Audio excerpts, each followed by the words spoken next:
नमस्कार विद्यार्थी मित्रांनो, MPSC इजमॉल या लाडक्या यूट्यूब चॅनलवर आपलं सर्वांचं सहर्ष स्वागत आहे। तर आपण पाहत आहोत ज्या काही TCS मार्फत ज्या काही वनरक्षक आहे, त्यानंतर जिल्हा परिषद काही भरत्या असतील, त्यानंतर आरोग्य सेवक आहे, हे जे काही विविध भरत्या आहेत या संदर्भात जे काही TCSने पाठीमागे प्रश्न विचारलेले आहेत किंवा जे काही प्रश्न आलेले आहेत तर त्या संदर्भातल्या प्रश्नाचं आपण विश्लेषण पाहत आहोत। तर आज आपला तिसरा लेक्चर आहे किंवा तिसरा व्हिडिओ आहे, त्या संदर्भातले आपण पाठीमागं 50-50 असे 2 सेशन पाहिलेले आहेत। आता आज त्याचा आपण तिसरं सेशन आहे। तर यामध्ये सुद्धा आपण जे काही 50 प्रश्न आहेत तर त्या संदर्भातलं पण विश्लेषण पाहणार आहोत। कारण हे जे काही PYQ आहेत किंवा मागचे जे काही प्रश्न आहेत तर या संदर्भानं की आपल्याला जे काही होणारे नवीन पेपर आहेत तर त्या संदर्भात आपल्याला प्रश्नाची काठिण्य पातळी असो किंवा त्यात विविध घटकावर विचारलेले प्रश्न असो तर या संदर्भातली आपल्याला सर्व माहिती मिळते व त्यानुसार जे काही नियोजन आहे येणाऱ्या परीक्षा पद्धतीचं किंवा परीक्षेचं तर त्या संदर्भातलं नियोजन करायला आपल्याला सुलभ होतं। त्यामुळे PYQ जो आहे तर हे पाहणं खूप गरजेचं आहे, कारण हाच आपल्या विजयाचा बेस आहे। कारण जितके PYQ आपण करू तर त्याच्यावर काय होईल, तुमचा सराव पण होईल व तुम्हाला एक परीक्षा पद्धतीची सवय पण लागून जाईल। तर पहा, आज आपण पाहणार आहोत हा पहिला प्रश्न पहा। तर पहिला प्रश्न आहे, दह्याची अंगी निगे ताक लोणी एका मोले दोन्ही मागो नये। तर वरील ओळीतील वृत्त विचारलेला आहे। तर आता वृत्तावर एक किंवा दोन असं म्हणजे सहसा एक हा प्रश्न आलेला आहे प्रत्येक प्रश्नपत्रिकेमध्ये। तर पहा, वृत्तावरचा हा प्रश्न आहे तर यामध्ये पहा ओवी, नववधू, अभंग आणि पादाकुलक असे 4 पर्याय आपल्याला दिलेले आहेत। परंतु सहसा आता ओवी हा जो प्रकार आहे तर हा प्रकार आता आपल्याकडे पूर्वी काय व्हायचं की गावामध्ये आपल्या जे काही महिला आहेत, आपली आई असेल किंवा आपली आजी असेल, हे काय करायचे तर त्यावेळेस जात्यावर जी काही दळण असणे किंवा पाणी भरायला जाणे, एका ठिकाणी पनवट्यावर असेल किंवा घरी दळण वगैरे दळत असताना किंवा काहीही काम करत असताना त्या काय करायच्या तर ओवी हा जो प्रकार आहे की जे काही गुणगुणणे म्हणतो करमणुकीसाठी स्वतःच्या ओव्या गाणे जात्यावर, ओवी हा प्रकार वापरला जायचा। त्यानंतर नववधू हा सुद्धा एक प्रकार आहे की याच्यावर सुद्धा काही रचना वगैरे निर्माण केलेल्या आहेत। त्यानंतर आता अभंग, हा तर दह्याची अंगी निगे ताक लोणी एका मोले दोन्ही मागो नये, हा संत तुकाराम महाराजांचा अभंग आहे। तर दह्यामधनं काय होतं की ताक आणि लोणी पण भेटतं, पण त्याचं जे काही मोल आहे त्या दोन्ही गोष्टीचं त्याचं मोल सुद्धा वेगवेगळं आहे। संत तुकाराम महाराजांनी हे सांगितलेलं आहे की आता पृथ्वीतनं सुद्धा त्यांनी काय म्हणलेलं आहे पहा, आकाशाच्या पोटी चंद्र तारे ग्रह हे सगळं असतात, पण त्याचं सुद्धा मूल काय असतं, वेगवेगळं असतं। जसं की आता जमिनीमधनं सुद्धा आपल्याला वेगवेगळे हिरे भेटतात, त्यानंतर वेगवेगळे धातू भेटतात, परंतु काय असतं की प्रत्येकाचं मोल हे वेगळं असतं। जसं की आपल्या समाजामध्ये वावरत असताना आपल्याला काही व्यक्ती भेटतात, त्यातले काही संत असतात आणि त्यातले काही साधे माणसं असतात, परंतु त्या दोन्हीचं ही जे काही मोल आहे, त्याचं जे काही महत्त्व आहे ते वेगवेगळ्या दृष्टीनं आहे। त्यामुळं प्रत्येक गोष्ट समान आहे का नाही असं संत तुकाराम महाराज यांना सांगायचं आहे। त्यामुळं हे जे काही आहे तर हे वृत्त काय आहे, हे अभंग आहे। का आहे? अभंग आहे। त्यानंतर दुसरा प्रश्न पहा, खालील शब्दाचा समास ओळखा। समास, आता समासावर तर प्रत्येक ह्याच्यामध्ये दोन प्रश्न आहेत, समासावर 2 प्रश्न येतच आहेत। त्यामध्ये मी त्या दिवशी पण सांगितलं की द्वंद्व समासावर जास्तीत जास्त प्रश्न आलेले आहेत, त्यामुळं द्वंद्व समास हा तुम्ही केलाच पाहिजे। तर हे सुद्धा त्याचंच आहे पहा। तर चूक किंवा भूल, काय चूक किंवा भूल आहे। त्यानंतर बरे वाईट वगैरे हे जे काही शब्द आहेत त्याला आपण काय करतो की किंवा हा जो शब्द आहे, किंवा असेल किंवा वा असेल, हे जे शब्द आहेत तरी काय आहेत, वैकल्पिक शब्द म्हणून वापरले जातात, विकल्प म्हणून।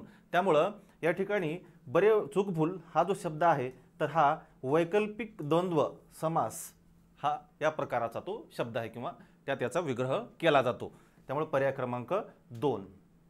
त्यानंतर पहा, स्वामी विवेकानंदांनी वेदावर चिंतन केले। स्वामी विवेकानंदांनी वेदावर चिंतन केले या वाक्याचं आपल्याला त्यांनी विचारले की काळ कोणता आहे। सहज एक महत्त्वाचं सांगतो तुम्हाला, आता काळामध्ये पहा, साधा भूतकाळ, अपूर्ण भूतकाळ, त्यानंतर पूर्ण भूतकाळ आणि रीती भूतकाळ।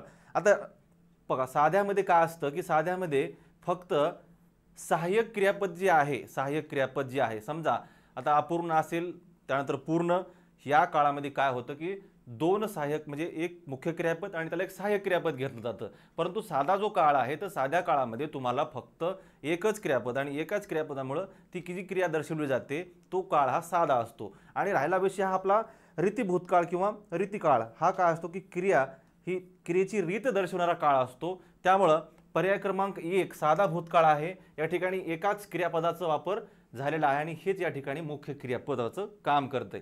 तर पर्याय क्रमांक 1 जो आहे साधा भूतकाळ, तर हा साधा भूतकाळ याचं योग्य उत्तर आहे. त्यानंतर पहा मन, आता म्हणीचा अर्थ आपल्याला विचारलेला आहे. ज्या गावच्या बोरी त्याच गावच्या बाबळी. तर ज्या गावच्या बोरी म्हणजे आणि त्याच गावच्या बाबळी म्हणजे काय की एकाच ठिकाणी असणारे जे काही लोक आहेत तर एकमेकांना त्यांचे स्वभाव माहीत असतात, एकमेकांना त्यांचे वर्तन, त्यांच्या आवडीनिवडी, त्यांच्या गरजा तर सर्व त्यांना माहीत असतं. त्यामुळं एका गावच्या बोरी त्याच गावच्या बाबळी. तर पहा खालील वाक्यामध्ये आता जे काही पर्याय दिले तर या ठिकाणी एकाच गावातले लोक परस्परांना चांगले ओळखून असतात. बरोबर आहे. तर हाच पर्याय याचा योग्य आहे. बोरी व बाबळीची झाडे गावात लावावीत वगैरे हा जे काही पर्याय त्याचा म्हणजे सरासरी या ठिकाणी आपला अर्थ घ्यायचा नाहीये. मन कशाला म्हणतात की एखाद्या मोजक शब्दातून आपल्याला विपरीत त्याचा अर्थ की एक मर्म जे आहे त्यातलं ते मर्म आपल्याला कुठेतरी दिलेलं आहे, ते मर्म आपल्याला ओळखता आलं पाहिजे. पहा त्यानंतर पुढचा प्रश्न, खालीलपैकी व्याकरणाच्या दृष्टीने शुद्ध वाक्याचा पर्याय निवडा. पहा तर आता शुद्ध वाक्य जे आहे तर शुद्ध वाक्य आता काय होतं की सहसा जेव्हा आपण वाक्याकडे पाहिल्यानंतरच आपल्याला समजत असतं कुठंतरी एखादा शब्द चुकीचा दिलेला आहे. तर आणि एक वाक्य असं आहे की त्या वाक्यामध्ये सर्व पर्याय हे कसे, सर्व शब्द हे कसे असतात, व्याकरणदृष्ट्या हे शुद्ध असतात. तर पहिला पर्याय पहा, तर पहिल्या पर्यायामध्ये संगणकामुळे कर्मचाऱ्यांच्या कार्यक्षमतेत वाढ झाली. त्यानंतर आज मला एका नवीन गोष्टीचा साक्षात्कार झाला. मुलांनी उत्तरपत्रिका नीट तपासून बघितली पाहिजे. भारत एक समर्थवान देश आहे. पाहता समर्थवान या ठिकाणीच आता लगेच ओळख येतं. त्यानंतर हे उत्तरपत्रिका सुद्धा या ठिकाणी चुकीचा शब्द आहे. त्यानंतर पहा आज मला एका नवीन गोष्टीचा साक्षात्कार झाला. आता साक्षात्कार असा असता का शब्द, हा पहा साक्षात्कार हा शुद्ध शब्द आहे. तर या ठिकाणी लगेच जाणवतं की तिन्ही जी वाक्य आहेत खाल्ले चुकीचे आहेत. आणि पर्याय क्रमांक 1 जो आहे तर पहा संगणकामुळे कर्मचाऱ्यांच्या कार्यक्षमतेत वाढ झाली. व्याकरणदृष्ट्या हे योग्य वाक्य आहे, कुठेही याच्यामध्ये मिस्टेक नाही आहे किंवा एखाद्या अक्षराची सुद्धा चूक नाही. पर्याय क्रमांक 1.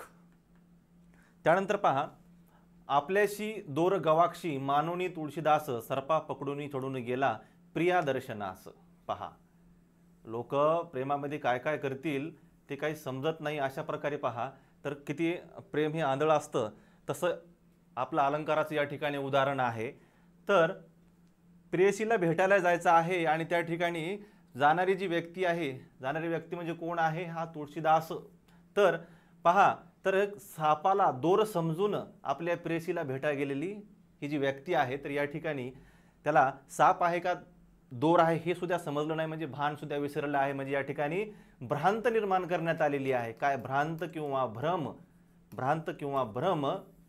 तर पहा या ठिकाणी ज्या अलंकारामध्ये भ्रांती किंवा भ्रम हा निर्माण केला जातो किंवा असतो तर ते कशाचं उदाहरण असतं, भ्रांतिमान अलंकाराचं उदाहरण आहे. म्हणून पर्याय क्रमांक 4 आपल्याशी दोर गवाक्षी मानून तुळशीदास सर्पा पकडून सोडून गेला प्रिया दर्शनास या जी काही अलंकार आहे तर तो काय आहे, भ्रांतिमान अलंकार आहे. पर्याय क्रमांक 4 याचं योग्य उत्तर आहे.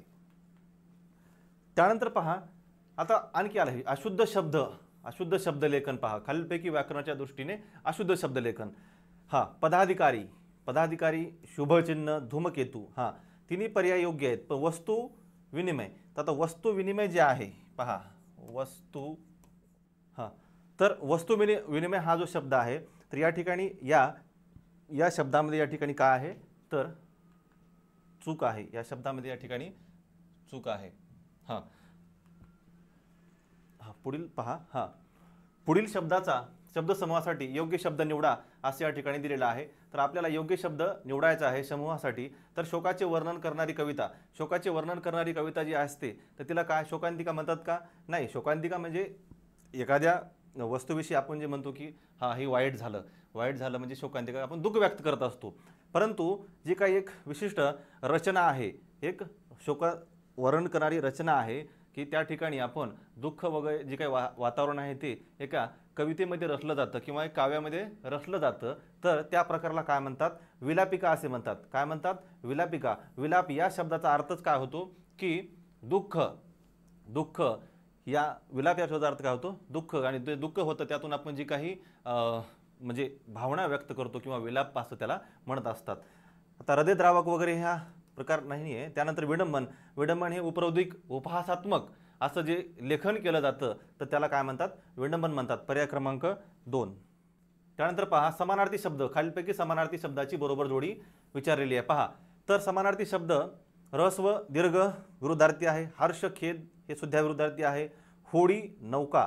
पहा होडी आणि नौका हे काय? 2 समानार्थी शब्द आहेत. आपण होडी, तरू, नौका, जहाज हे जे शब्द वापरतो तर हे काय शब्द आहेत? हे एकमेकाचे पर्यायवाची शब्द आहेत किंवा समानार्थी शब्द आहेत. आणि पर्याय क्रमांक 4 स्वर्ग आणि ह्याच्या विरुद्ध नरक हे सुद्धा विरुद्धार्थी शब्द आहेत. त्यामुळे पर्याय क्रमांक 3 होडी आणि नौका हे याचं योग्य उत्तर आहे.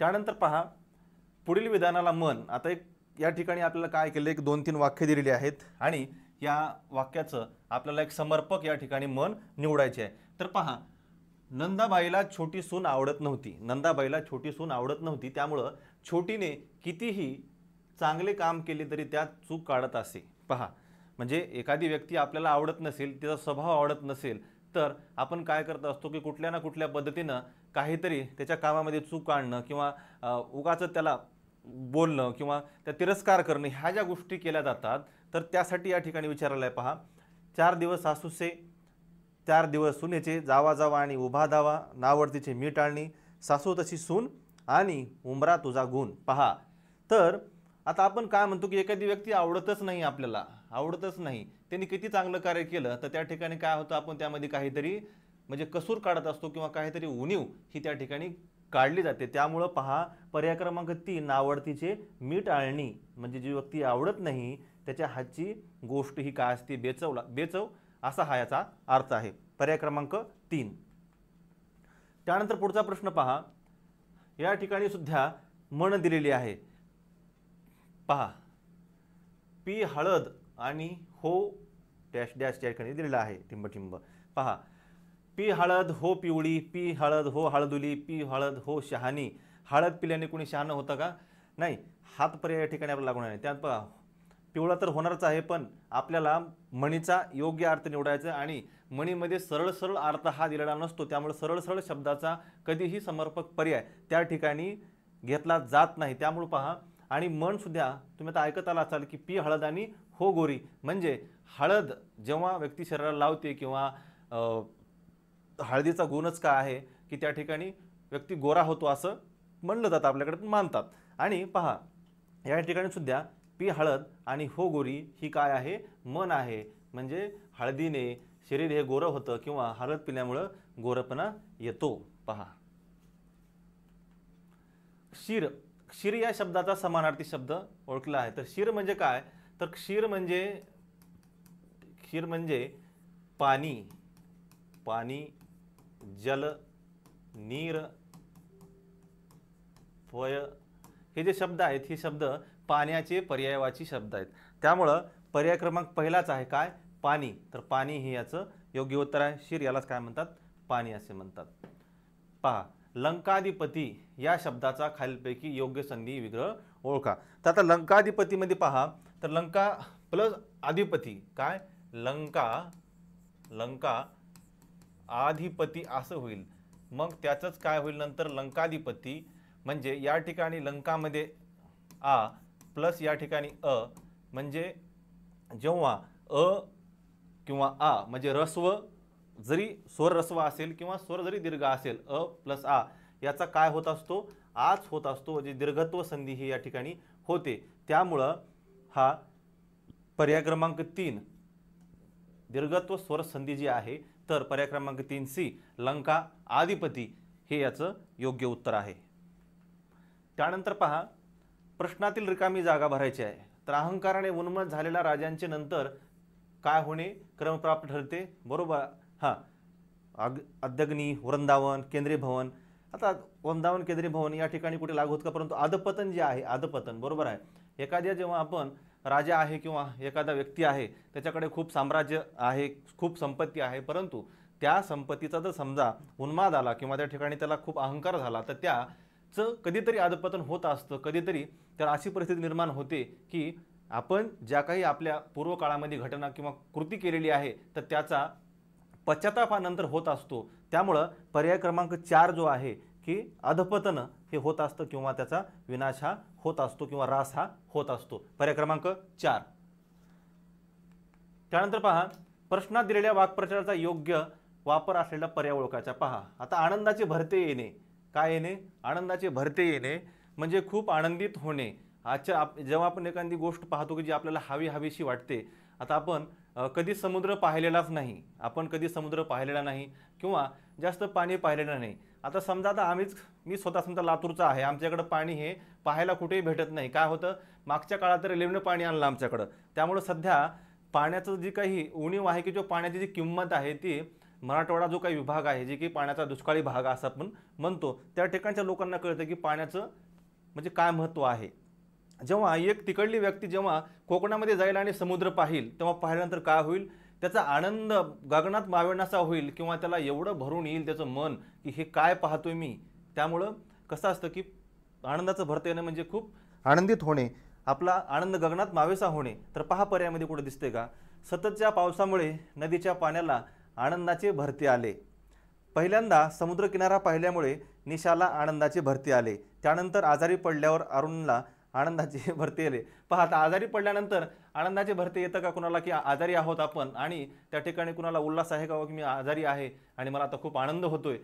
तर आजारी असण्याचा आनंद कुणालाही होत नाही. त्यानंतर रस्त्याची दुर्दशा पाहून, आता रस्त्यात खड्डे आहेत, जाताना आपली बस ही आदळते आहे, खूप त्रास होतोय, त्या ठिकाणी आनंद होईल का, दुःख होईल. त्यामुळं या ठिकाणी सुद्धा हा पर्याय चुकीचा आहे. त्यामुळे पर्याय क्रमांक 2 जो आहे, पर्याय क्रमांक 2, पहिल्यांदा समुद्रकिनारा पाहिल्यामुळे निशाला आनंदाचे भरते आले. पर्याय क्रमांक 2 याचं योग्य उत्तर आहे. त्यानंतर पहा, खालीलपैकी वाक्प्रचार आणि त्याचा अर्थाची अयोग्य जोडी ओळखायची. आपल्याला कशाची अयोग्य जोडी ओळखायची आहे. तर पोटामध्ये आग पडणे, पोटात आग पडणे म्हणजेच भूक लागणे. आपण म्हणतो मला भूक लागली म्हणण्यापेक्षा माझ्या पोटात आग पडली आहे, काहीतरी खायला द्या, असं आपण म्हणतो. तेव्हा त्याचं काय आहे, भूक लागणे. टोपी उडवणे म्हणजे काय की टवाळकी करणे, कुणाची टिंगल करणे, कुणाला विनाकारण हिणवणे, त्याला आपण काय म्हणतो की टवाळ करणे. त्यानंतर वहिवाट असणे. वहिवाट म्हणजे रूढी, परंपरा, रीती जी काही आहेत त्यानुसार जे काही चालत आलेल्या गोष्टी आहेत त्याला आपण काय म्हणतो की ही वहिवाटीने चालत आलेली आहे, परंपरेने चालत आलेली आहे, रीती रूढीनुसार चालत आलेली आहे.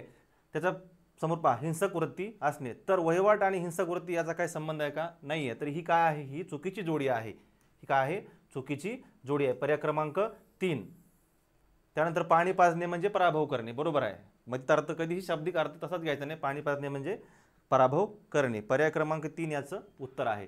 त्यानंतर पहा, संयुक्त वाक्यात एकापेक्षा अधिक मुख्य वाक्ये डॅश डॅशने जोडली जातात. पहा, आता जे काही संयुक्त वाक्य आहे, जे काही वाक्याचे प्रकार आहेत आपल्याकडे, मिश्र वाक्य, केवळ वाक्य, मिश्र वाक्य आणि संयुक्त वाक्य. परंतु संयुक्त वाक्य जे आहे तर संयुक्त वाक्याला 2 वाक्य किंवा आपल्याला 3 वाक्य एका ठिकाणी जोडायची आहेत. तर त्या ठिकाणी जोडत असताना आपल्याला काही त्या ठिकाणी अवयव जी आहेत, उभ्या नवी जी काही अवयव आहेत तर ती त्या ठिकाणी जोडावे लागतात. त्यामध्ये आता कसं की त्यातला एक प्रकार आहे प्रधानत्व बोधक उभ्या नव्हे, त्यामध्ये की आणि असेल, त्यानंतर किंवा आहे, किंवा पण, परंतु, पण, त्यानंतर परंतु, त्यानंतर की जी काही असे प्रधानत्व जे काही आहेत अव्यय तर त्या ठिकाणी काय होतं की जोडावे लागतात. तेव्हा वाक्याचं काय होतं की वाक्य जोडलं जातं किंवा त्याचं वाक्याचं संयुक्तीकरण केलं जातं. त्यामुळं पर्यायामध्ये बघा कुठं आहे का, हां, तर पहा, केवळ प्रयोगी अव्यय याचा फक्त भावना व्यक्त करण्यासाठी आपण वापर होत असतो. जे काही भाव आहेत आपले, शब्दयोगी अव्यय हे फक्त शब्दाला लागूनच येत असतं. त्यानंतर क्रियाविशेषण अव्यय जे आहे ते क्रियाविषयी माहिती सांगणार आहे ते, त्यामुळे याचा सुद्धा कुठं संबंध येत नाही. पर्याय क्रमांक 4 जे आहे प्रधानत्व बोधक उभयान्वयी अव्यय जे आहे की पर्याय क्रमांक 4 की याच अव्ययाने काय होतं की एकापेक्षा जे काही अधिक वाक्य आहेत, जे काही मुख्य वाक्य आहेत त्याचं संयुक्तीकरण करून त्याचं संयुक्त वाक्य हे बनवलं जातं. पर्याय क्रमांक 4. त्यानंतर पहा, समूहदर्शक शब्द ओळखा. तर समूहदर्शक शब्दासाठी सुद्धा प्रत्येक वेळेस प्रश्न आलेलाच आहे पहा. आता जशी गवताची पेंडी तशी दुर्वाची काय असते, दुर्वाची काय असते पहा. दुर्वाचा कापेला असतो का, कापेला झाडाचा असतो. त्यानंतर जुडी, जुडी पर्याय क्रमांक 2. दुर्वांची काय असते, दुर्वांची जुडी असते, दुर्वांची जुडी असते. जी की आपण संकट चतुर्थीला वगैरे गणपती बाप्पाला वाहतो त्या दुर्वाला त्याच्याच जी काही बांधलेली गट्टी असते त्याला आपण काय म्हणत असतो, जुडी म्हणत असतो. दुर्वाची जुडी पर्याय क्रमांक 2. त्यानंतर पहा, खालीलपैकी व्याकरणाच्या दृष्टीने शुद्ध शब्दलेखन असलेला शब्द ओळखा. तर कृत्रिम हा शब्द आहे. काय, कृत्रिम हा शब्द आहे. नैसर्गिक असेल, नैसर्गिकच्या विरोधात शब्द काय असतो, कृत्रिम. तर पहा, कृत्रिम या ठिकाणी काय केले, कृत्रिम हा शब्द काय आहे, चुकीचा आहे, कृत्रिम. त्यानंतर कृत्रिम हा शब्द सुद्धा चुकीचा आहे.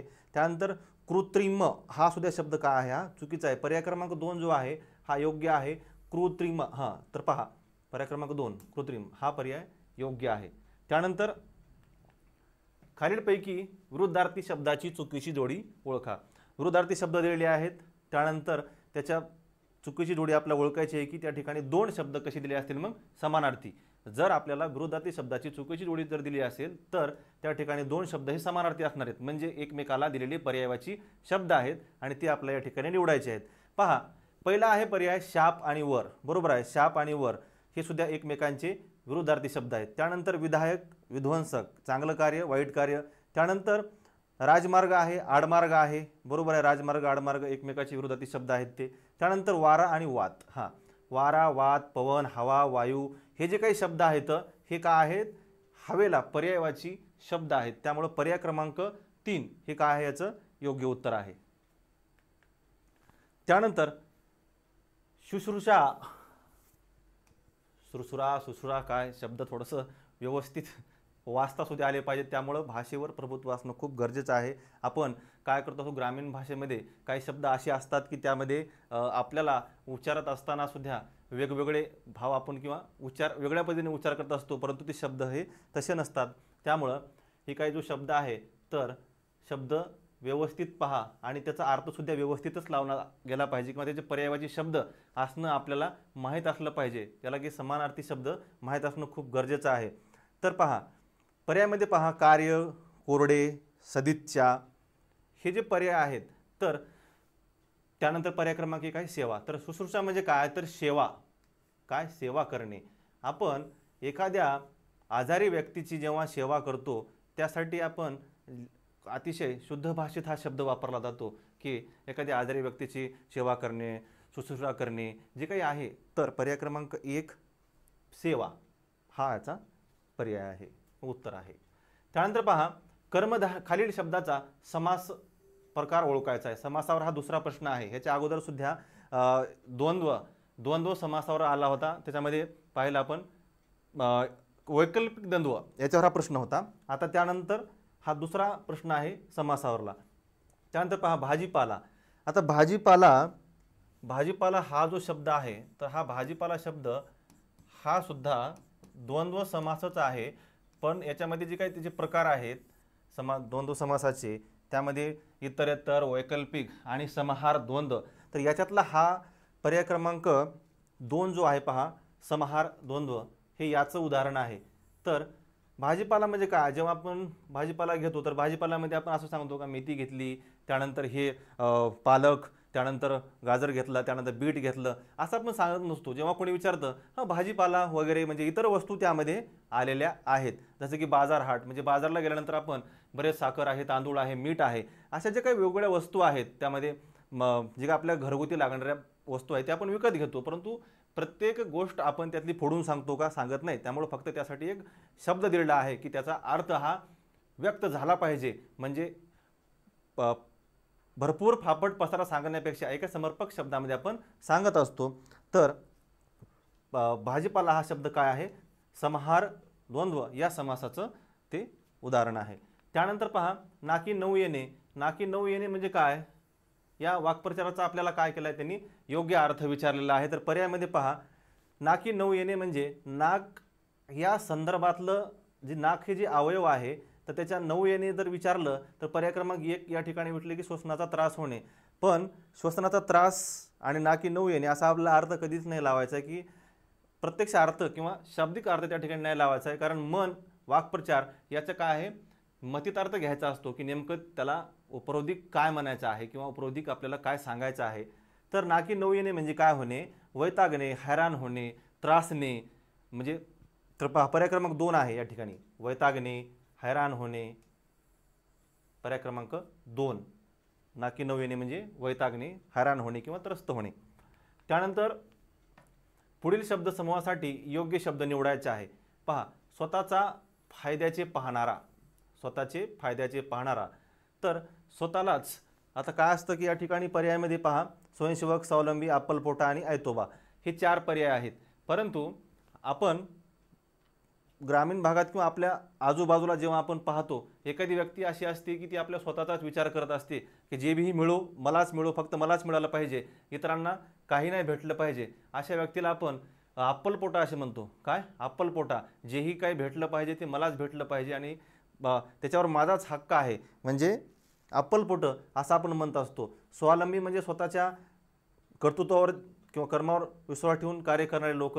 त्यानंतर स्वयंसेवक म्हणजे या ठिकाणी आपण एखाद्या संस्थेसाठी वगैरे काम करत असतो, त्या ठिकाणी एक विनामूल्य म्हणा त्या ठिकाणी सेवा देतो, तेव्हा त्याला आपण काय म्हणतो, स्वयंसेवक म्हणतो. ऐतोबा म्हणजे ऐते खाणारा किंवा ऐतं राहणारा, या ठिकाणी याचा काही संबंध नाही आहे. पर्याय क्रमांक 3 अप्पलपोटा. त्यानंतर कवीश्वर. कवीश्वर या शब्दाचा खालीलपैकी योग्य विग्रह ओळखा. तर आता पहा, कवीश्वर हा शब्द आहे. काय? कवीश्वर हा जो शब्द आहे, तर या ठिकाणी ई प्लस ई असा, ई प्लस ई ह्रस्व आणि दीर्घ, काय ह्रस्व स्वर आणि दीर्घ स्वर हे दोन जे स्वर आहेत, तर या ठिकाणी या दोन स्वराचा काय झालेला आहे, या ठिकाणी दीर्घ स्वर झालेला आहे. म्हणजे या ठिकाणी काय दीर्घत्व संधी आहे, दीर्घत्व संधी या ठिकाणी झालेली. म्हणजे ह्रस्व स्वर पहिल्यांदा आला किंवा नंतर आला आणि दीर्घ स्वर अगोदर आला किंवा नंतर जरी आला, तर त्या ठिकाणी त्याचा संधी होताना काय होतो, दीर्घ होतो. म्हणजे दीर्घत्व स्वरसंधीचं हे उदाहरण आहे. पर्याय क्रमांक 4 कवी अधिक प्लस म्हणजे ईश्वर, काय कवीश्वर हा याचं उत्तर आहे. त्यानंतर पहा, भंजक. भंजक या शब्दाचा आपल्याला विरुद्धार्थी शब्द करायचे. भंजक म्हणजे काय, तर भंजक म्हणजे नाश करणारा. भंजक म्हणजे काय, नाश करणारा किंवा नष्ट करणारा. नष्ट करणारा किंवा नाश करणारा, एखादी गोष्ट समाप्त करणारा, एखाद्या वस्तूचं म्हणजे तिला संपवणे किंवा मोडतोड करणे म्हणा, म्हणजे भंजक म्हणजे नष्ट करणे. तर भंजकच्या विरुद्धार्थी काय आहे की एखादी गोष्टी निर्माण करणारा किंवा क्रिएटिव्ह म्हणा, किंवा त्या ठिकाणी पहा, तर या ठिकाणी नाशक हा सुद्धा याचाच शब्द आहे. भंगूर म्हणजे काय, भंगूर त्याला लागू होत नाही या ठिकाणी. त्यानंतर विध्वंसक, विध्वंसक म्हणजे सुद्धा भंजकच आहे किंवा नाशक असंच त्याला अर्थ होतो. आणि पर्याय क्रमांक 4 जो आहे, तर निर्माता हा याचा विरुद्धार्थी शब्द आहे. जर भंजक म्हणजे तर नाश करणारा असेल, तर त्याच्या विरुद्ध शब्द काय, निर्माण करणारा, उत्पन्न करणारा किंवा त्या ठिकाणी त्या गोष्टीला नवजीवन देणारा, म्हणजे काय, त्याला आपण निर्माता असे म्हणतो. पर्याय क्रमांक डी निर्माता. त्यानंतर पहा, उत्कर्ष. उत्कर्ष या शब्दाचा विरोधार्थी शब्द आहे. उत्कर्ष म्हणजे काय, भरभराट येणे, एखाद्याचा म्हणजे विकास होणे, त्या ठिकाणी वैभव संपन्न होणे जे आपण त्याला म्हणतो, तर त्याला काय म्हणतात, उत्कर्ष. की जसं आपण काय म्हणतो की एखाद्या राज्याचा भरपूर उत्कर्ष झाला, एक राजा त्याच्या संपत्तीमध्ये वाढ झाली, किंवा एखादं राज्य चांगलं राज्य जर त्या ठिकाणी त्यांना जोडलं गेलं किंवा त्याचं मोठं राज्य झालं, त्या ठिकाणी काय होईल, राजाचा उत्कर्ष झाला आपण म्हणतो, त्याचा म्हणजे भरभराट आली राजाच्या राज्यामध्ये. त्याच्या पद्धतीनं उत्कर्ष हा जो शब्द आहे, तर याचा काय, भरभराट होणे किंवा विकास होणे असा याचा अर्थ होतो. तर त्या ठिकाणी विरुद्धार्थी शब्द आपल्याला विचारलेला आहे, तर त्या ठिकाणी उत्कर्ष तर अपकर्ष. उत्कर्ष अपकर्ष म्हणजे काय, तर एखाद्या गोष्टीचा ऱ्हास होणे किंवा ती संपणे किंवा त्याचं वैभव लयाला जाणे, म्हणजे आपण त्याला काय म्हणतो, अपकर्ष असे म्हणत असतो. विरोधार्थी शब्द काय आहे, अपकर्ष म्हणजे नाश होणे किंवा ऱ्हास होणे. त्यानंतर पहा, खालीलपैकी व्याकरणाच्या दृष्टीने हा शुद्ध शब्द. शुद्ध शब्दावर सुद्धा आता हा दुसरा प्रश्न आहे. तर त्या ठिकाणी आपण जेव्हा शब्दाकडे पाहतो, कारण काय असतं की निरीक्षण सुद्धा खूप महत्त्वाचं आहे. आता काही ठिकाणी कसं, आता ह्या ठिकाणी पहा, आध्यात्मिक हा शब्द आहे. काय, आध्यात्मिक. आता या ठिकाणी ध हे चुकीचं आहे, त्या ठिकाणी हे पहा. हां, त्यानंतर हा पर्याय क्रमांक 3 हा हे ह्याचं योग्य उत्तर आहे. म्हणजे काही बाबतीत निरीक्षण सुद्धा करणं खूप गरजेचं आहे. जेव्हा आपण वाचन करत असतो, वाचन करत असताना भाषिक हा जो विषय, भाषा जो हा विषय आहे, त्यात समजा आता मराठी हा जो विषय आहे, जेव्हा आपण वाचन करत असतो तेव्हा काही शब्दसुद्धा पाहणं गरजेचं असतं. जसं आपण का आता परीक्षा हा शब्द आहे, परीक्षा. आता काही ठिकाणी तुम्हाला विचार परीक्षा ठिकाणी मग पहिली वेलांटी देणं, त्यानंतर क्रीडा, क्रीडा हा शब्द हा पहा दुसरीच वेलांटी असते क्रीडा शब्दाला सुद्धा कधी पण. त्यामुळे काही शब्द, त्यानंतर आशीर्वाद असेल, त्यानंतर आशीर्वाद आहे. त्यामुळं निरीक्षण सुद्धा खूप महत्त्वाचं आहे की वाचन करत असताना तुम्हाला शब्दाकडे म्हणजे पाहिलं पाहिजे की शब्द कसा आहे, कसा लिहिलेला आहे. त्यामुळं काही काही गोष्टी कशा असतात की फक्त निरीक्षणातून सुद्धा तुम्हाला एक गुण सहज निघून जातो. त्या ठिकाणी तुम्हाला जास्त व्याकरणाचे नियम लावण्याची गरज नाही आहे की हा शब्द असाच का लिहायचा, तसाच का लिहायचा. परंतु काही वेळेस तुमचं निरीक्षणसुद्धा हे खूप महत्त्वाचं आहे. त्या ठिकाणी तुम्हाला एक गुण सहजासहजी ते देऊन जातं. त्यानंतर पहा, खालीलपैकी अपूर्ण वर्तमान काळातील वाक्य अपूर्ण पहा. आता अपूर्ण म्हणजे क्रियाच या ठिकाणी चालूच आहे, म्हणजे क्रिया व्हायची आहे, पहा लिहित आहे, करीत आहोत. काय लिहित आहे, करीत आहोत. या ठिकाणी 2 क्रियापदाचा वापर झालेला आहे, सहाय्यक क्रियापद. जेव्हा फक्त एकच क्रियापद असतं तेव्हा मी काय सांगितलं, एकच क्रियापद जेव्हा वापरलं जातं तेव्हा क्रियेचा काय आहे, साधा काळ आहे. कुठला काळ आहे, साधा काळ आहे. फक्त साध्या काळामध्ये साधं वर्तमान, साधा भूत, साधा भविष्य जे असेल, फक्त त्या ठिकाणी एकच क्रियापद वापरलं जातं. परंतु अपूर्ण जो काळ असतो ते अपूर्ण काळासाठी 2 क्रियापद त्या ठिकाणी पहा, लिहित आहे, करीत आहोत. त्यामुळे पर्याय क्रमांक जो 4 आहे, वरीलपैकी सर्व तिन्ही वाक्य हे अपूर्ण वर्तमान काळातील आहेत. पर्याय क्रमांक 4. त्यानंतर पहा, सचिन अद्याप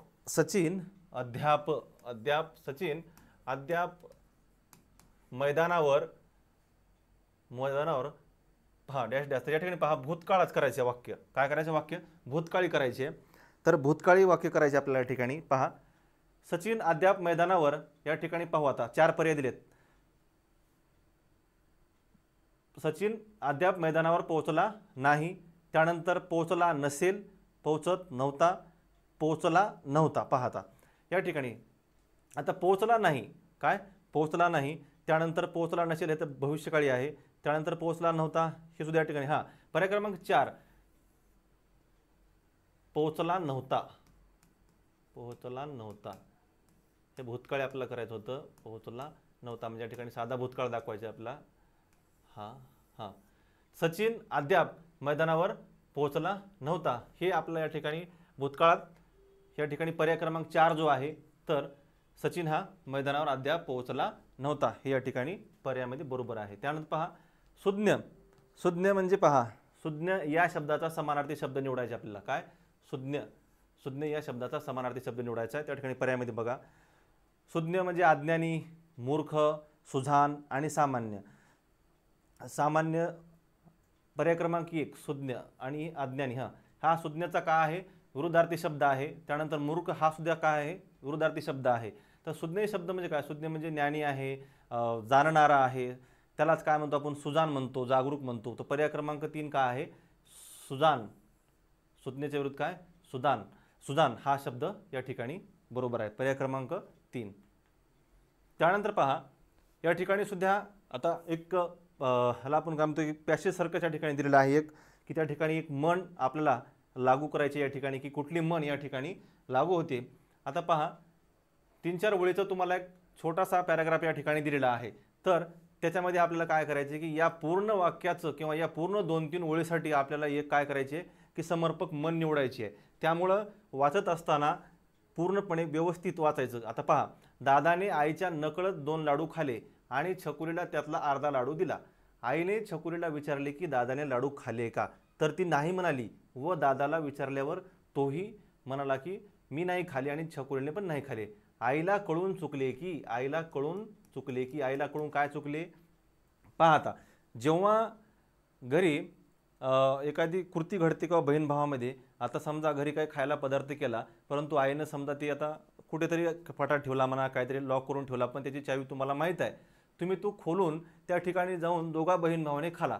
परंतु दोघांनीही तुम्ही खाला बहीण भावांनी, परंतु ती आता आईनं आईला कळलं की ह्याच्यातलं काढून खाल्लेलं आहे, पण आता ती विचारलं आहे ना, दोघंही काय म्हणतात, मला माहीत नाही. काय? मला माहीत नाही. परंतु दोघांनी मिळून केलेली ती कृती आहे. जसं की आता पहा पर्यायामध्ये काय आहे, आता कसायाला गाय धार्जिनी, त्यानंतर उंदराला मांजर साक्षी, एका मनात 2 तलवारी आणि साखरेचे खाणार त्याला देव देणार. तर पहा पर्याय क्रमांक 2 जो आहे, उंदराला मांजराची साक्ष. काय? उंदराला मांजराची साक्ष म्हणजे या ठिकाणी दोघंही चोर आहेत. दोघंही चोर आहेत. दोघांनाही माहीत आहे की तू बी कृती केलेली आहे आणि मी पण खाल्लेलं आहे.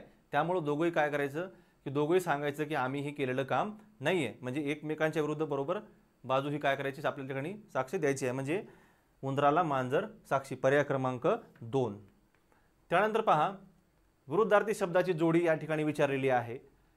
तर संकुचित म्हणजे अल्प, कमी व्याप्ती असणारा याला काय म्हणतो आपण, संकुचित म्हणतो. काय म्हणतो? संकुचित म्हणत असतो. त्यानंतर त्याचाच शब्द पुढील व्यापक, बरोबर आहे. संकुचित म्हणजे अल्पबुद्धी म्हणा किंवा अल्प असणारा, तर त्याच्या विरुद्ध काय येईल, व्यापक येईल.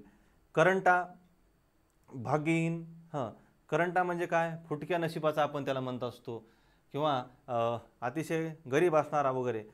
त्यानंतर भाग्यहीन, त्या भव्य, भव्य आणि चिमुकलं. भव्य म्हणजे काय, महाल वगैरे यासाठी वापरतो आपण. चिमुकलं म्हणजे लहान यासाठी वापरतो. त्यानंतर मंजूळ, सुरेल. मंजूळ आणि सुरेल.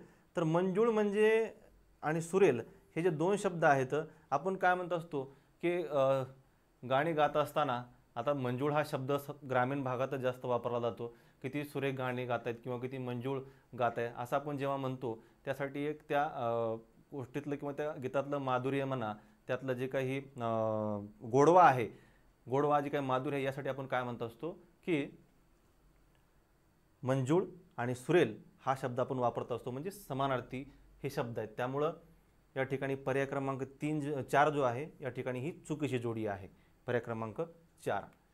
त्यानंतर पहा निखिलने आंबा खाल्ला या वाक्यातील प्रयोग ओळखायचा आहे. काय ओळखायचा आहे? प्रयोग ओळखायचा आहे. पर्यायामध्ये पहा सकर्मक कर्तरी, अकर्मक कर्तरी, कर्मणी आणि भावे. तर आता पहिल्यांदा वाक्य जेव्हा तुम्ही वाचत, या ठिकाणी कर्ता हा प्रथमांत आहे का? नाही आहे, कारण कर्त्याला या ठिकाणी प्रत्यय लागलेला आहे. प्रत्यय लागलेला आहे. त्यामुळं सकर्मक किंवा आकर्मक कर्तरी हा तरी होणारच नाही, कारण कर्त्याला जेव्हा पर्याय म्हणजे लागतो प्रत्यय, तेव्हा त्यामध्ये कर्तरी प्रयोग नाही, तर पर्याय कुठला येतो, हा कर्मणी. काय? कर्मणी. कारण या ठिकाणी कर्म हे प्रथमांत आहे, त्या ठिकाणी कर्त्याला पर्याय लागलेला आहे, पर्याय क्रमांक 3. त्यानंतर पहा स्मरण या शब्दाचा समानार्थी शब्द ओळखा. स्मरण, स्मरण, आठवण हे जे काही शब्द आहेत, त्यामध्ये पहा त्याचं पर्याय सकल. सकल म्हणजे सर्व किंवा सर्व, किंवा आपण जे घेत असतो त्याला एखादी समजा वस्तू, आपण जेव्हा 5-6 वस्तू आहेत त्यासाठी आपण काय म्हणतो की ही घे, घे असं म्हणत नाही. म्हणजे सकल म्हणजे सर्वच घे असं त्याचा अर्थ होतो. स्तुती म्हणजे संहार म्हणजे विध्वंस करणे. स्तुती म्हणजे एखाद्याला आपण खूप साथ मारणे किंवा फुशारकी मारणे असा होतो. त्यानंतर पहा सय. सय हा जो शब्द आहे, सय म्हणजेच काय, स्मरण. काय? सयच म्हणजे स्मरण करणे किंवा आठवणे. याद हा जो शब्द आहे, खूप महत्त्वाचा शब्द आहे हिंदी, याद. त्यामध्येच पहा स्मरण म्हणजे काय, सय या शब्दाचा काय समानार्थी शब्द, पर्याय क्रमांक 1. त्यानंतर पहा अर्जुनाने फिरत्या मस्त्याचा डोळ्याचा नियम धरला आणि बाण मारला. या वाक्याचं आपल्याला केवळ वाक्य बनवायचं आहे. काय बनवायचं आहे? केवळ वाक्य बनवायचं. या ठिकाणी आणि, व, की, परंतु, किंवा असे शब्द वापरायचे नाहीत. कुठलाही उभयान्वयी अव्यय न घेता या ठिकाणी वाक्य बनवायचे आहे. तर पहा पहिलं वाक्य पहा, या ठिकाणी धरला आणि, या ठिकाणी सुद्धा आलेला आहे धरला आणि. त्यानंतर 2 बघा, अर्जुनाने फिरत्या मस्त्याचा डोळा नेम धरून बाण मारला. त्या ठिकाणी या ठिकाणी कुठं आले का याच्यामध्ये पहा शब्द. त्यानंतर पहा अर्जुनाने फिरत्या मस्त्याच्या डोळ्याचा नियम धरला, व या ठिकाणी सुद्धा व आलेला आहे. त्यानंतर अर्जुनाने फिरत्या मस्त्याच्या डोळ्याचा नियम धरला म्हणून बाण मारला. या 3 वाक्यामध्ये वाक्य जोडण्यासाठी या ठिकाणी काय वापरलेलं आहे, उभयान्वयी अव्यय वापरलेला आहे. त्यामुळं हे तिन्ही वाक्य काय केवळ वाक्य होतात का? नाही. तर पर्याय क्रमांक 2 जो आहे, या ठिकाणी कुठलंही अव्यय न वापरता या वाक्याचं एकत्रीकरण केलेलं आहे. पहा अर्जुनाने फिरत्या मत्स्याच्या डोळ्याचा नेम धरून काय केलेला आहे, बाण मारलेला आहे. पर्याय क्रमांक 2 या ठिकाणी याचं योग्य उत्तर आहे. त्यानंतर पहा समूहदर्शक शब्द ओळखा. जसा उपकरणाचा संच तसा गवताचा, काय म्हणतात गवताचा, पेंडी वगैरे असं म्हणतो का आपण, नाही. गवताचा काय असतो, भारा असतो. काय असतो गवताचा, भारा असतो. की जेव्हा आपण गवत घेतो आपल्या घरी गाईला वगैरे खाण्यासाठी, तर तेव्हा त्याला आपण काय म्हणतो, गवताचा भारा घेतला असं म्हणतो. त्यामुळं कुंज, कळप, संच वगैरे या ठिकाणी काय, भारा. पर्याय क्रमांक 2, तसा उपकरणाचा संच तसा गवताचा भारा. पर्याय क्रमांक 2 पहा. त्यानंतर पहा महर्षी या शब्दाचा खालीलपैकी योग्य संधी विग्रह ओळखा. पहा महर्षी हा शब्द आहे, काय, महर्षी. तर पहा, तर महाधिक ऋषी जो आहे, तर या ठिकाणी महर्षी, तर पहा या ठिकाणी अ आणि या ठिकाणी काय आहे, हे रू वगैरे आलेलं आहे. तर याचं जे काय संधी विग्रह जेव्हा होतो, तर या ठिकाणी यातून अर तयार होतं. काय होतं, अर. म्हणजे जो काही स्वर आहे त्याच्या जर समोर ऋषीचं जे काही रू वगैरे आहे, हे रू जे आलेलं आहे ना, रू हे जो काही स्वर आहे, दीर्घ स्वर आहे आ, आणि त्यानंतर काय आला आहे, रू आलेला आहे. परंतु जेव्हा या स्वराच्या पुढे रू वगैरे असा जो काही शब्द येतो किंवा अक्षर येतं, तर त्याच्या संयुगातनं काय तयार होतं, अर. काय, अर. हे उच्चारात अर तयार होतं दोन्हीच्या संयुक्तातनं. त्यामुळं महर्षीचं पहा, महाधिक ऋषी, तर महर्षी. काय, महाधिक ऋषी, महर्षी. पर्याय क्रमांक 3 याचं उत्तर आहे. त्यानंतर पहा प्रश्नातील वाक्यात रिकामी जागा भरण्यास सर्वात योग्य शब्द निवडा. 2 दिवस झालेल्या दमदार पावसाने पिकांना काय भेटलं, पिकांना जीवदान भेटलं म्हणतो आपण. काय म्हणतो, ग्रामीण भाषेत जीवदान भेटलं असं म्हणतो. काय म्हणतो आपण, जीवदान भेटलं असं म्हणतो. पिकांना जीवदान भेटलं. परंतु इथं कुठं तुम्हाला जीवदान हा शब्दच नाही आहे, जीवदान हा शब्दच नाही आहे. परंतु पहा सकृतदर्शिनी, संजीवनी, सांदीपणी, कारखुनी हे ऋषीचं नाव आहे. हे कारखुनी पद म्हणा, हे सकृतदर्शिनी म्हणजे जेव्हा आपण भेटेल तेव्हा समोरासमोर दर्शन म्हणा. परंतु पर्याय क्रमांक 2 जे आहे संजीवनी, संजीवनीच म्हणजे काय, की संजीवनीच म्हणजे जीवदान भेटणे. काय भेटणे, जीवदान भेटणे किंवा त्यांना जीवन मिळणे असं जेव्हा आपण म्हणतो, त्यासाठी एक शब्द आहे संजीवनी भेटणे. पर्याय क्रमांक 2. 2 दिवस झालेल्या दमदार पावसाने पिकांना संजीवनी मिळाली किंवा जीवदान भेटलेलं आहे. त्यानंतर पहा खालीलपैकी व्याकरणाच्या दृष्टीने शुद्ध वाक्याचा पर्याय ओळखा. पहा, तर शंकराने तिसरा डोळा उघडला, त्यात पहिला बघा तिसरा. त्यानंतर त्याचा स्वभाव विसरभोळा आहे, बरोबर आहे हे वाक्य. त्यानंतर तो तिरसटपणा करू नकोस. काय करू नकोस, तिरसटपणा करू नकोस, तिरसटपणा. त्यानंतर याचा परिणाम विपरीत होईल. विपरीत बघा हा शब्द चुकीचा, विपरीत, हां विपरीत होईल. त्यामुळे पर्याय क्रमांक 2, त्याचा स्वभाव कसा आहे, विसरभोळा आहे. पर्याय क्रमांक 2. त्यानंतर पहा खालीलपैकी समानार्थी शब्दाची जोडी ओळखायची आहे. म्हणजेच बाकीच्या जे जोड्या आहेत त्या आपल्याला या ठिकाणी विरुद्धार्थी शब्दाच्या दिलेल्या आहेत. काय, विरुद्धार्थी शब्दाच्या. त्यामुळे समानार्थी शब्दाची आपल्याला चुकीची जोडी ओळखायची आहे, चुकीची. त्या ठिकाणी विरुद्धार्थी. हा पहा शिकस्त, शिस्त. त्यानंतर शुधा, भूक, शुधा, भूक. त्यानंतर कृश, बारीक, उदर, पोट. तर उदर आणि पोट हे काय आहेत, समानार्थी शब्द आहेत.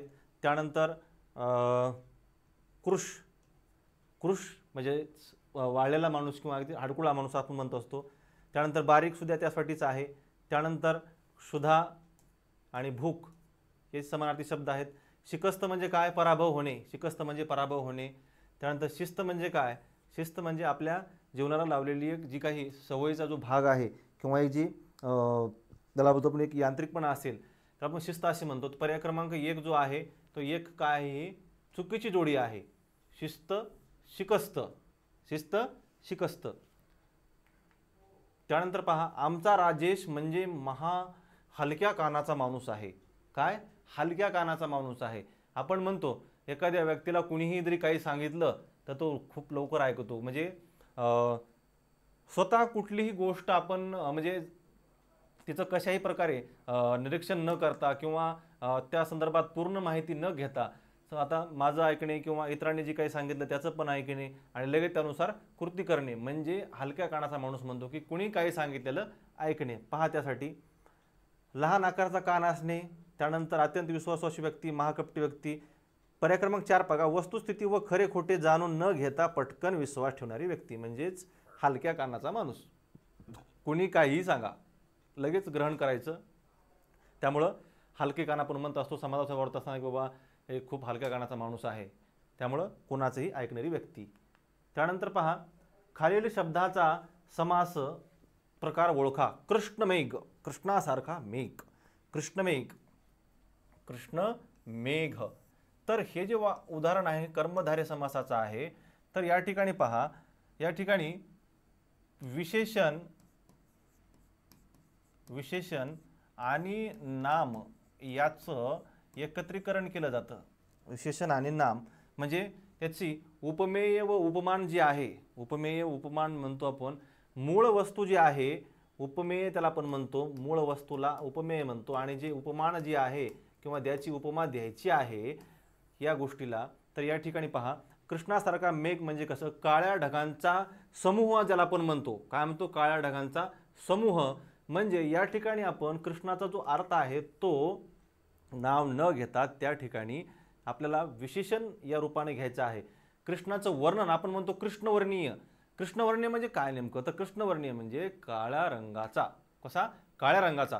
त्यामुळं या ठिकाणी काय केले, मेघाला कृष्णासारखी उपमा दिलेली आहे. त्या ठिकाणी उपमा दिलेली आहे, कृष्णाची उपमा दिलेली आहे. त्यामुळं या ठिकाणी पहा कृष्णमेघ हा जो शब्द आहे तो कर्मधारय या समासात मोडतो. या ठिकाणी विशेषण व नाम हे दोन्ही पद या ठिकाणी येत असतात आणि दोन्ही प्रथमा विभक्तीमध्ये असतात. पर्याय क्रमांक 1. त्यानंतर पहा खालीलपैकी व्याकरणाच्या दृष्टीने अशुद्ध शब्द लेखन असलेला शब्द. या ठिकाणी रासवट, मोरपीस, रक्तश्रंदीज, विज्ञाननिष्ठ. हा शब्द विज्ञाननिष्ठ हा शब्द लगेच आपल्याला जाणवतो. या ठिकाणी विज्ञाननिष्ठ लगेच जाणवतो. विज्ञाननिष्ठ हा शब्द या ठिकाणी चुकीचा आहे. त्यानंतर धूळभेट होणे. धूळभेट होणे म्हणजे काय नेमकं? तर धूळभेट होणे म्हणजे आपण समजा आज अकस्मात म्हणजे कुणाच्या आपल्या मनामध्ये सुद्धा नाही सध्या की बाबा मी कुणाला भेटणार आहे किंवा माझ्या जवळचं कोणीतरी व्यक्ती मला आज रस्त्याने चालत असताना किंवा प्रवासामध्ये कुठंतरी मला भेटेल 1-2 मिनिटासाठी किंवा 5 मिनिटासाठी आणि एक अकस्मात भेट होईल. ते पण कशी होईल की एकदम छोटीशी भेट. कशी? छोटीशी भेट म्हणजे धूळभेट होणे म्हणजे सविस्तर न भेटणे. कसं? सविस्तर न भेटणे. पहा धुळीचे वादळ होणे, सपशेल हार होणे, एखाद्याची उभ्यावर झालेली अल्पवेळेतील भेट म्हणा, एखाद्याला वाढदिवसाची भेट म्हणून डब्यात धूळ भरून देणे. बघा डब्यात धूळ भरून देणे नाही, तर एखाद्याची उभ्या झालेली अल्प भेट म्हणजे काय? धूळभेट होणे. म्हणजे मी रस्त्याने चालत असताना एक आवडती व्यक्ती आली आणि पाहता पाहता निघून गेली किंवा एकच शब्द बोलली म्हणजे काय त्या ठिकाणी की त्या ठिकाणी धूळभेट झालेली आहे असं आपल्याला म्हणायचं आहे.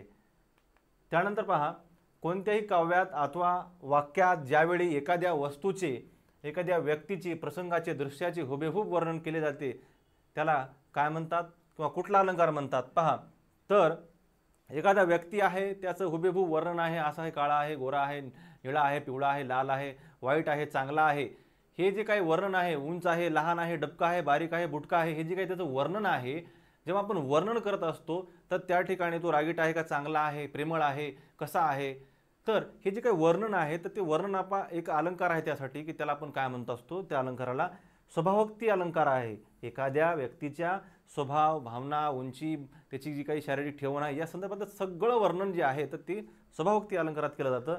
त्यामुळे पर्याय क्रमांक 3 काय? स्वभावोक्ती अलंकार. त्यानंतर पहा प्रश्नात दिलेल्या वाक्प्रचाराचा योग्य वापर असलेले वाक्य ओळखायचे आपलं. पहा आता अवाक होणे.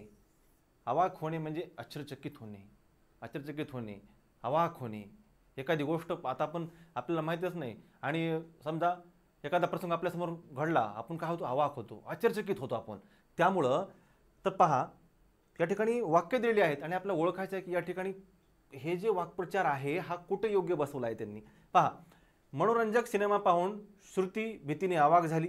पहा आता मनोरंजक सिनेमा आहे आणि त्या ठिकाणी खूप म्हणजे मनोरंजनासाठी कॉमेडी आहे, सिनेमा कॉमेडी आहे, हास्य, त्या ठिकाणी आपल्याला अवाक होणे. पहा जुळतं का पहा फक्त. कार्यक्रमात वादकाने डोक्याने कीबोर्ड वाजवताना पाहून सर्व श्रोते अवाक झाले. खूप आरडाओरडा करून मुले अवाक झाली. दारावरचे तोरण फुलांच्या वजनाने अवाक झाले. आता तोरण आणि फुलांचं वजन यात अवाक होण्यासारखं काय? उलट त्याला वजन होईल ना, त्यामुळे त्याला आश्चर्य वाटणार आहे का? ते नाही वाटणार आहे आश्चर्य. त्यानंतर या ठिकाणी मुलं आरडाओरडा करतात आणि आरडाओरडा करून ते अवाक होतात का? नाही आहे. मुलं आरडाओरडा करतात, त्यांचा एक आनंदाचा, त्याचा खेळण्याचा भाग आहे. त्यानंतर कुणी मनोरंजक सिनेमा पाहून कोणाला भीती वाटते का? नाही भीती वाटत. त्यामुळे या ठिकाणी चुकीचं आहे. परंतु जर आपण अपेक्षाच नाही केली की एखादा जो वादक आहे की तो आपल्या डोक्याने कीबोर्ड वाजवतोय, म्हणजे ज्या गोष्टीची आपण कल्पनाच केली नाही, पण आपण ती प्रत्यक्ष पाहतोय समोर. जेव्हा एखाद्या क्रियेची आपण अपेक्षा न करता जेव्हा आपल्या समोर ती क्रिया अकस्मातपणे किंवा न माहिती देता केली जाते, त्याला आपण काय म्हणतो की अवाक होतो, आश्चर्यचकित होणे, थबकणे. त्या ठिकाणी पर्याय क्रमांक 2 काय झाले? अवाक झाले. बघा पुढचा प्रश्न. पुढील शब्दसमूहासाठी योग्य शब्द निवडा. न्याय देण्याच्या बाबतीत कठोर असणारा माणूस. कठोर म्हणजे निष्ठुर, न बदलणारा, एकाच कृतीवर ठाम असणारा व्यक्ती निष्ठुर आहे. मन नाही त्या व्यक्तीला. अशा प्रकारे आपण जेव्हा म्हणतो मन नाही, भावना नाही, संवेदना नाही, निष्ठुर व्यक्ती आहे. परंतु निष्ठुर हा शब्द या ठिकाणी विचारला आहे की न्याय देत असताना एखादी व्यक्ती निष्ठुरपणे न्याय देते, म्हणजे न्याय देण्याच्या पद्धतीमध्ये ती काय आहे? न्याय निष्ठुर आहे. जे नियमामध्ये आहे, जे पुराव्या दाखल आहे, ती व्यक्ती त्याचप्रमाणे न्याय देते, म्हणजे ती काय आहे? न्याय निष्ठुर आहे. कशी आहे? न्याय निष्ठुर आहे. प्राशान आदी वगैरे निष्ठुर जेव्हा शब्द येईल त्या ठिकाणी हे शब्द लागू होईल. परंतु आपल्याला काय विचारले की न्याय देण्याच्या बाबतीत निष्ठुर म्हणजे न्याय निष्ठुर. त्यानंतर पहा खालील शब्दाचा समास ओळखा. आता समास सवर्ण. आता सवर्ण हा जो समास आहे तर हा या ठिकाणी पहा द्वंद्व, अव्ययभाव किंवा तत्पुरुष या प्रकारामध्ये नाही आहे. तर या ठिकाणी आपला सहब्रुवी म्हणजे सह हा शब्द याच्या जेव्हा आपण फोड करू सवर्णा सह सहित असा जो शब्द येईल त्या ठिकाणी, किंवा सहबहुवी म्हणजे जेव्हा आपण सह हा शब्द येतो कसा? सह. जेव्हा आपण त्या शब्दाची फोड करतो, जेव्हा आपण आदराने सहित असा तो, त्यानंतर म्हणून पर्याय क्रमांक सहब्रुवी याचं हे उत्तर आहे, स्वर्ण. हां, तर आता हे झाले 50 प्रश्न. आता यामध्ये आपण पाहिलं याचं सर्वाचं विश्लेषण, आणि त्यामध्ये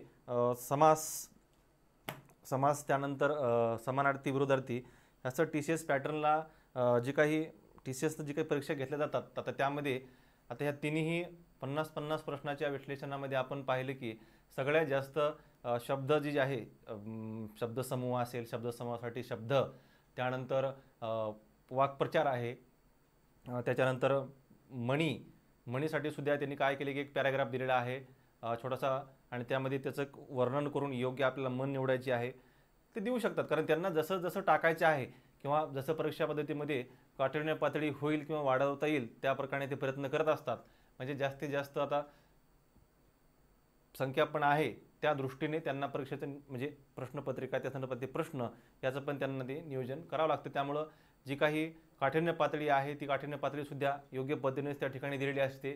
त्यामध्ये आता ह्या तिन्ही सारासार विचार करता आता 3 जे आपले व्हिडिओ झाले तर त्यामध्ये आता प्रश्न जे आपण पाहिले तर त्या प्रश्नामध्ये 1 समास, 2 अलंकार, 3 वाक्प्रचार, 4 मणी, 5 समानार्थी शब्द, 6 विरोधार्थी शब्द, त्यानंतर समूहासाठी 1 शब्द, त्याच्यानंतर वृत्तावर सुद्धा प्रश्न आलेला आहे, त्यानंतर व्याकरणाच्या दृष्टीने शुद्ध शब्द, त्यानंतर अशुद्ध वाक्य ओळखा, त्यानंतर शुद्ध वाक्य ओळखा, त्याच्यानंतर संयुक्त वाक्य, मिश्र वाक्य, केवल वाक्य, आणि ह्याच्यावर सुद्धा प्रश्न आलेला आहे आपलं प्रयोग, त्यानंतर काळावर सुद्धा प्रश्न आहे. त्यामुळं एकंदरीत पाहता फक्त वर्णमालेवर हा जो प्रश्न या ठिकाणी आता 3 विश्लेषण घेतले, वर्णमालेवर प्रश्न कुठे आढळला नाही, पण तरीसुद्धा आपल्याला सारासार पूर्णच मराठी हे करायचं आहे. कारण आपण हे नाही म्हणू शकत की हे आलं नाही म्हणजे याचा अभ्यास नाही करायचा, ते आलं नाही म्हणजे त्याचा अभ्यास नाही करायचा, परंतु सर्वच अभ्यास करावा लागेल. पूर्ण जे काही मराठी आपला ओव्हरऑल सब्जेक्ट आहे त्यामध्ये जेवढे काही घटक आहेत, मग त्यामध्ये आपले शृंगार, रस असो, काही असो, ते पूर्ण आपल्याला घ्यायचं आहे. त्यामुळं टी सी एस पॅटर्नवर आधारित आपण एक बॅचसुद्धा लॉन्च केलेली आहे. आता ती बॅच पण आपली उद्यापासून सुरुवात होणार. त्यामुळं हे व्हिडिओ पहा सर्वांनी. त्यामध्ये काय त्रुटी असतील ते पण आम्हाला कळवा, जेणेकरून त्यामध्ये आम्ही आणखी काही भर टाकण्याचा प्रयत्न करू, ते चुका ज्याची सुधारण्यासुद्धा प्रयत्न करू. त्यामुळं सर्वांचे धन्यवाद.